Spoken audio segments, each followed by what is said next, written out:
کبھی ایسا عاشق آپ نے دیکھا کہ سر کٹ جائے نو کے نیزہ پر پھر بھی اپنے محبوب کا ذکر کرتا ہوا؟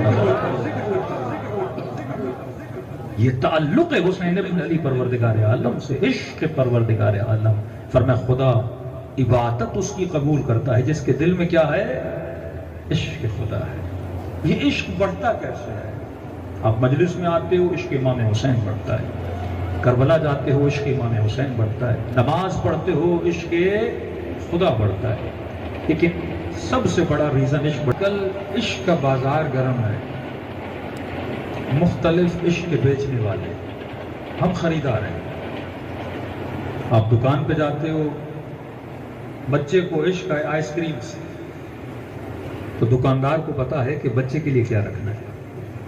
باپ جب گھر جاتا ہے نا، اتنی سمجھ ہے اسے کہ 4 سال کے بچے کے لیے کیا لینا ہے، 20 سال کے بچے کے لیے کیا لینا ہے۔ 4 سال کا بچہ روتا ہے آئس کریم کے لیے، ٹافی کے لیے، چاکلیٹ کے لیے، ایک چھوٹی سی سائیکل کے لیے، کھلونے کے لیے، لیکن 20 سال کا بچہ روتا ہے بابا شادی کرا دے۔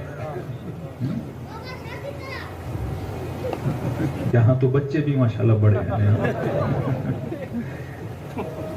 اب اگر 4 سال کے بچے کو 20 سال کا بچہ سمجھائے کہ بھائی شادی کیا ہوتی ہے، شادی کی ویلیو کیا ہوتی ہے، وہ سمجھ نہیں پائے گا، کیونکہ اس کے اندر اتنی عقل ہے ہی نہیں کہ وہ اس منزل کو سمجھے۔ جب تک بڑا نہیں ہوگا تب تک سمجھے گا نہیں، جب تک وہ احساس نہیں آئے گا تب تک اس چیز کو سمجھ نہیں پائے گا۔ اس کی محبت بچگانہ محبت ہے، اس کی محبت بالغانہ محبت ہے۔ بڑا ہو گیا ہے، بالغ ہو گیا ہے، اسے پتا ہے کہ میری محبت کیا ہے۔ بچے کی ڈیمانڈ ہے کھلونا، بڑے کی ڈیمانڈ ہے جو اس کی ضرورت ہے، اسے گاڑی چاہیے، اسے گھر چاہیے، اسے بیوی چاہیے، اس کی ڈیمانڈ ہے نا، کیونکہ وہ بڑا ہو گیا ہے، وہ کیا ہے؟ عاقل ہے۔ اب اگر 21 سال والے کو آئس کریم دے کر خوش کرو گے ہوگا؟ وہ کہے گا جا کر بچے کو دو، اور بچے کو اگر سونا بھی لا کر دو گے پھینک دے گا، کہے گا مجھے کیا دو؟ آئس کریم دو۔ تو آپ بڑی کوشش کرتے ہیں بعض مسلمانوں کو سمجھانے کی کہ علی کیا ہے، علی سونا ہے، علی ہیرا ہے، لیکن وہ سمجھ نہیں پاتا کیونکہ اب ہی تک بچہ ہے۔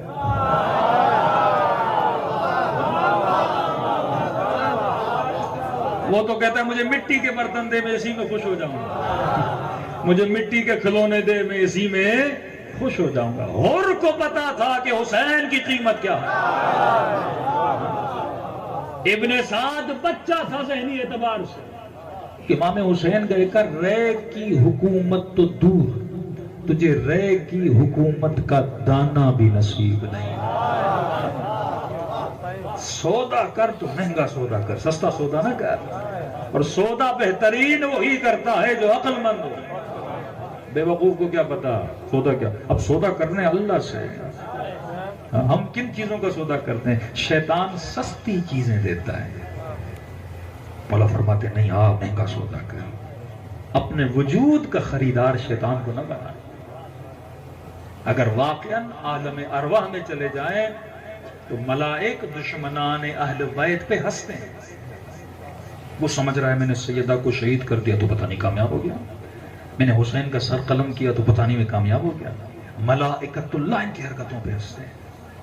کتنے گھاٹے کا سودا کیا ہے، تھوڑی سی دنیا کے لیے اپنی ابدی آخرت کو تباہ کر دیا۔ مولا فرماتے اگر خدا جنت کی خوشبو زمین پہ رہنے والوں پہ نازل کرتے تو یہ سارے اس خوشبو کو سونگھ کے مر جائیں۔ اتنی طاقت ہے جنت کی خوشبو میں، اتنی نعمتیں ہیں۔ اگر عالم برزخ و عالم مثال اگر کوئی بندہ دیکھ لے، کیا دیکھ سکتے ہیں؟ ہاں، اللہ بعض بندوں کو دکھاتا ہے۔ آیت اللہ العظمی نراکی، ان کی کتاب ہے جامع السعادہ، معراج السعادہ، باپ اور بیٹے نے 2 کتابیں لکھی ہیں۔ پہلے زمانے میں ہر شیعہ کے گھر میں 3 کتابیں ضرور ہوتی تھیں، قرآن، مفاتیح الجنان، اور یہ اخلاقی کتاب ہے جامع السعادت، معراج السعادت۔ سعادت کا جامع ترین راستہ، کامیابی سیکھنے کا جامع ترین راستہ۔ اگر بچہ 14، 15، 16 سال کا، اسے پتہ ہونا چاہیے میں دنیا میں آیا کیوں۔ اب یہ بیچارہ جوان ہوتا ہے، اس کے اندر شہوت بھی ہے، بھوک بھی ہے، مال کی محبت بھی ہے، ہاں شہرت کی محبت بھی ہے، مقام ہے، کبھی نوکری کے پیچھے، کبھی کسی کے پیچھے۔ اب اس معاشرے کی محبتوں میں اور بیچنے والے جو اس محبتوں کو ہیں کہ ان کا شکار بن جاتا ہے اور پوری زندگی کیا ہو جاتا ہے، گمراہ ہو جاتا ہے۔ مجلس حسین بھی سمجھو ایک بازار ہے، لیکن اس بازار میں عشق علی بیچا جاتا ہے کوئی خریدنے والا، ہے کوئی اس عشق کو پرکھنے والا، ہے کوئی عبد خدا بننے والا، ہے کوئی اپنی آخرت کو بنانے والا، تو یہاں بھی دعوت دی جا رہی ہے۔ اور ایک چھوٹا سا موبائل جب اپنی جیب سے نکالتے ہو وہاں سے بھی تجھے دعوتیں دی جاتی ہیں، جب ٹی وی کھولتے ہو وہاں سے بھی دعوت دی جا رہی ہے، بڑے بڑے شہروں میں جاتے ہو، یہ جو فاسقین، فاجرین، یہ بدکاریاں، یہ فحاشتیں پھیلانے والے، یہ بھی دعوت دے رہے ہیں۔ فرق یہ ہے کوئی مبلغ اسلام ہے تو کوئی مبلغ شیطان ہے۔ شیطان نے بھی تو اپنے مبلغ پھیلائے ہوئے ہیں نا، شیطان بھی تو بھیجتا ہے نا لوگوں کو دعوت دینے جہنم کی طرف۔ اب یہ میری شناسائی ہونی چاہیے کہ جو میسج میرے پاس آ رہا ہے یہ اللہ کا ہے یا شیطان کا ہے۔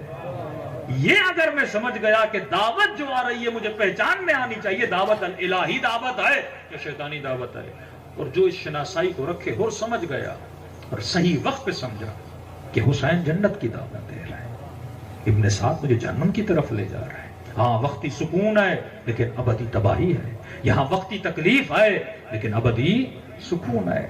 فیصلہ میں نے کرنا ہے کہ میں نے شہد پہ بیٹھنا ہے یا گندگی پہ بیٹھنا ہے، میں نے کون سی چیز سے اپنی خوراک بنانی ہے، اچھی خوراک یا بری خوراک۔ آغا نراگی فرماتے ہیں گھر میں فاقے تھے، کھانے کے لیے رمضان کا مہینہ، افطاری کے لیے کھانا نہیں۔ یہ بھی ایک علماء کی روش ہوتی تھی، جب پریشان ہوتے تھے، مستاصل ہو جاتے تھے، تو کہتے میں نے سوچا وادی السلام چلا جاؤں۔ وادی السلام میں ہزاروں انبیاء دفن ہیں، جن کا 1,24,000 کے قریب انبیاء اللہ نے بھیجے۔ یہ سرزمین سب سے پرانی ہے، جسے بین النہرین کہتے ہیں نا، دجلہ اور فرات، یعنی دنیا کی سب سے پہلی مخلوق آ کر جہاں پہ بسی، یا دنیا کی سب سے پہلی سویلائزیشن، تمدن جہاں پہ بنا، سوسائٹی، گاؤں کہیں پہ بنا، تو یہ کوفے کی سرزمین ہے، بین النہرین ہے۔ تب سے انبیاء آئے اور یہاں پہ ہزاروں انبیاء دفن ہیں، شہداء، اولیاء۔ تو انہوں نے کہا کہ مستحب بھی ہے، اور جب بندہ پریشان ہو تو اولیاء کو یاد کرے نا۔ تو کہتے میں چلا گیا وادی السلام، جا کے وہاں پہ قبروں پہ جا کے فاتحہ پڑھوں، کوئی ہدیہ دوں، تاکہ خدا ان کے صدقے میں میرے لیے رزق کو کھولے۔ اور یہ بھی معصومین فرماتے ہیں بندے خدا اگر پریشان ہو جاؤ، پریشانی ہے دنیا کی، کوئی پریشانی ہے، سمجھ نہیں آ رہی کہاں جاؤں، اب بندہ مشہد ہو تو مولا رضا کے حرم میں چلا جاتا ہے۔ ہمیں تو بچپن سے عادت تھی، اور پاکستان آنے کے بعد تھوڑی مشکل ہوتی ہے، کبھی دل انسان کا چکڑ جاتا ہے، دل ہوتا ہے کہ بندہ تھوڑی میڈیٹیشن کرے، تو یہاں پہ تو کوئی حرم بھی نہیں ہے، تو بندہ کہاں جائے؟ مشہد ہو تو امام رضا کے حرم چلا جائے، کربلا ہو تو حسین کے حرم چلا جائے، تہران ہو تو شہر رے شاہ عبد العظیم کی مزار پہ چلے جائے، بڑی روحانی مقام، قم میں ہو تو بی بی معصومہ۔ اب پاکستان میں بندہ پریشان ہو جاتا ہے، دل کرتا ہے بندے کا چلو مسجد ہے، کبھی مسجد چلا گیا، لیکن فرماتے جب کبھی پریشان ہو جاؤ نا، تو اگر کسی کے ماں باپ زندہ نہیں تو فرماتے اپنے ماں باپ کی قبر پہ جایا کر، ماں کی قبر پہ چلے جاؤ، باپ کی قبر پہ چلے جاؤ، ایک سورہ فاتحہ پڑھو، کچھ نہیں آتا درود تو سب کو آتا ہے نا، 1000 مرتبہ 1400 مرتبہ درود پڑھو اور ان کو ہدیہ کرو۔ فرمایا ماں باپ کی دعا مرنے کے بعد بھی قبول ہوتی ہے۔ اگر کسی کی ماں زندہ ہے تو اس کے قدموں میں بیٹھ جاؤ، وہ کہ ماں میرے لیے دعا کرو، میں پریشان ہوں، باپ کے ہاتھوں کو بوسا دو، بابا ان ہاتھوں کو بلند کر کے میرے حق میں دعا کریے، اللہ فوراً راستے کیا کرتا ہے؟ کھول دیتا ہے۔ بعض اوقات بڑے دروازے ہمارے قریب ہوتے ہیں لیکن ہم بڑے دور چلے جاتے ہیں، اللہ کہتا ہے قبولیت کا دروازہ تیرے گھر میں ہے، تو بھٹک کہاں رہا ہے؟ یہ ماں باپ قبولیت کے دروازے ہیں۔ آغا نراقی فرماتے میں چلا گیا وادی السلام میں، اور میں نے کچھ دعائیں پڑھی مرحومین کے لیے، اتنے میں ایک جنازہ آیا وادی السلام، لوگوں نے آ کے جنازے کو دفن کیا، قبر کھدی ہوئی تھی، مجھے دیکھا مولانا ہوں، سر پہ امامہ ہے، کہ شیخ ادھر آؤ۔ عراق میں مولانا کو شیخ بولتے ہیں، سندھی شیخ نہیں ہے، وہاں آپ کو ہر مولوی شیخ ملے گا۔ کسی نے کہا مولانا پتہ نہیں سندھ کے شیخ نجف میں کیسے آ گئے؟ میں نے کہا یہ وہ شیخ نہیں ہے، کاسٹ شیخ نہیں ہے، وہاں پہ لقب ہے، عالم کو شیخ بولتے ہیں، کہ شیخ ادھر آؤ۔ چلا گیا، کہ ہمیں بہت جلدی ہے، جنازہ ہم نے قبر میں اتار دیا ہے، اس پہ تلقین بھی پڑھو، کچھ دعائیں بھی پڑھو، مزدور کھڑا ہے، بعد میں قبر کو کیا کرا دینا؟ دفن کرا دینا۔ اور نراکی کہتے ہیں آیا تھا، چلو یہ بھی ایک ثواب کا کام ہے، کسی مومن کی قبر پر تلقین پڑھا دو. کہتے میں قبر کے اندر اتر، میں نے تلقین پڑھائی، کچھ زیارتیں پڑھی، ان کے ایصال ثواب کے لیے فاتحہ پڑھی، اور انہی کی قبر میں بیٹھ کر سوچ رہا تھا. اچانک میں نے کیا دیکھا، میرے سامنے سے ایک دروازہ کھلا. میں نے کہا نا، بعض لوگوں کو خدا وہ عالم دکھاتا ہے کہ ہمیں پتا چلے کہ اس عالم کی قدر و قیمت کیا ہے، جس کی دعوت اہل بیت ہمیں دیتے رہے. مجلس ترہیم بھی ہے تو رب بھی ہو جائے گا. کہتا دروازہ کھلا، میں نے دیکھا سرسبز باغ ہے، ایسی خوشبو آ رہی ہے، میں نے زندگی میں ایسی خوشبو نہیں سنی. ٹھنڈی ٹھنڈی ہوائیں آ رہی ہیں، گویا وہ ہوائیں، وہ سبزہ، وہ باغات مجھے اپنی طرف بلا رہے ہیں. کہتے ہیں اس دروازے کے اندر داخل ہو گیا. کیا دیکھا، بڑے بڑے قصر بنے ہوئے، لیکن قصروں کی دیواریں اینٹوں سے نہیں بنی، سونے اور چاندی سے کھڑی کی گئی.